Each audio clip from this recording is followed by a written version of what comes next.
चाहता हूं कि ये माह शाबान में इस सब में आप ये ना सोचे कि अल्लाह ताला मेरी गुनाहों को माफ नहीं करेगा। मैंने एक ही मर्तबा कह दिया कि बच्चा चाहे जितना भूखा हो, सुबह के वक्त में माँ का दूध पिया हो और सुबह से लेकर दोपहर का वक्त शुरू हो गया हो और बच्चा खेल रहा है या फिर सो रहा है, तो माँ अपनी काम में बिजी रहती है कि बेटा अभी सो रहा है, बेटा अभी खेल रहा है। जब तक बच्चा रो रो कर पूरी घर को अपने सर पे नहीं उठा लेता है, तब तक माँ बच्चे को दूध नहीं पिलाती है। जैसे बच्चा रो रो करके अपने पूरे घर को सर पे उठा लेता है, तो माँ रोटी बना रही होगी तो अपने चूल्हे को बंद करके पहले अपने बेटे के पास आती है और यूं कहती है, मेरे लगते जिगर को भूख लग गया है, पहले इसे दूध पिला दूं, पहले इसके भूख को बुझा दूं। फिर आप कुर्बान जाए मौला की बारगाह में। मौला ताला तो माँ से ज्यादा आपसे 70 गुना ज्यादा प्यार करता है, अपने बंदों से 70 गुना ज्यादा प्यार करता है। अगर वो कितना बड़ा गुनाहगार होगा,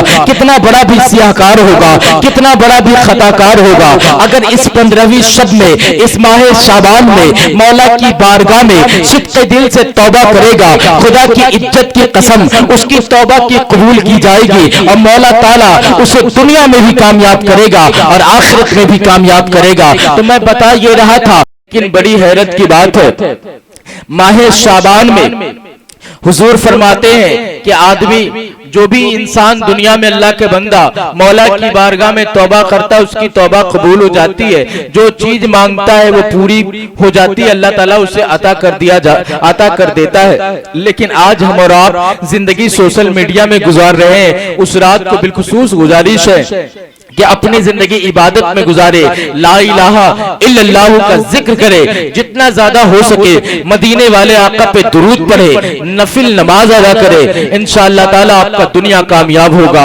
आखिरत भी कामयाब होगा। आइए एक हदीस के जानिब बढ़ते हैं। हुजूर आका अलैहिस्सलाम फरमाते हैं, ऐ सहाबी रसूल, क्या मैं तुम्हें नूह अलैहिस्सलाम की हुई अपने बेटे से वसीयत ना बताऊं?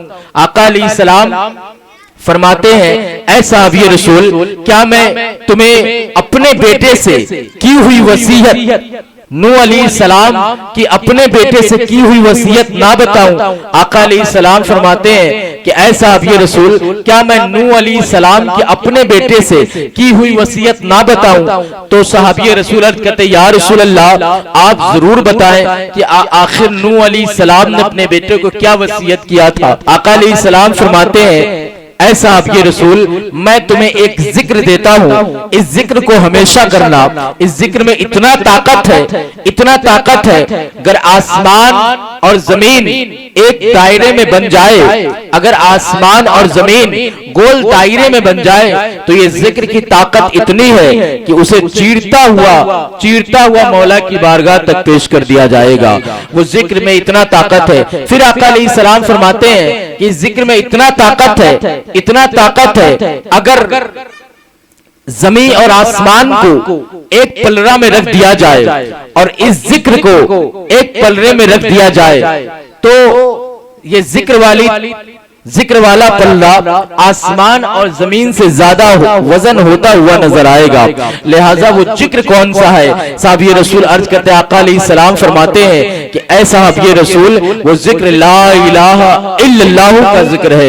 ये जिक्र ऐसा है कि कोई इंसान इस जिक्र को सुबह शाम करे, इंशाअल्लाह ताला उसकी नीयत नमाज से मिल जाएगी। जो इंसान ये जिक्र को सुबह शाम करे, उसकी नीयत अहले बैत से मिल जाएगी। जो इंसान इस जिक्र को सुबह शाम करे, इंशाअल्लाह ताला उसकी जिक्र दीन, उसकी नीयत दीन से मिल जाएगी। सो मोहतरम हजरात, आप सबसे पहले अपनी जिंदगी में ये ला इलाहा इल्लल्लाहु मुहम्मदुर रसूलुल्लाह का जिक्र को ऐड करें। इंशाअल्लाह ताला अगर आपको अपने वालिदैन या फिर वालिदा की कब्र पे जब तुम जाओ, जब तुम अपने बुजुर्गों के कब्र पे जाओ, तो सूरह फातिहा की तिलावत करो। जब तुम अपने कब्र पे जाओ, कुछ नहीं आता है तो बिस्मिल्लाहिर रहमानिर रहीम का तिलावत करो। कुछ नहीं आता है तो मदीने वाले आका पर जितना हो सके दुरूद पढ़ के उनके लिए बख्शिश का दुआ करो। जैसे तुम कुरान की आयत पढ़ोगे, वही उसका बख्शिश का समान होगा, वही उसका बख्शिश का समान होगा। सो मेरे मोहतरम हजरात, आप जितना कब्र पे लाइटें जलाते हैं, उससे ज्यादा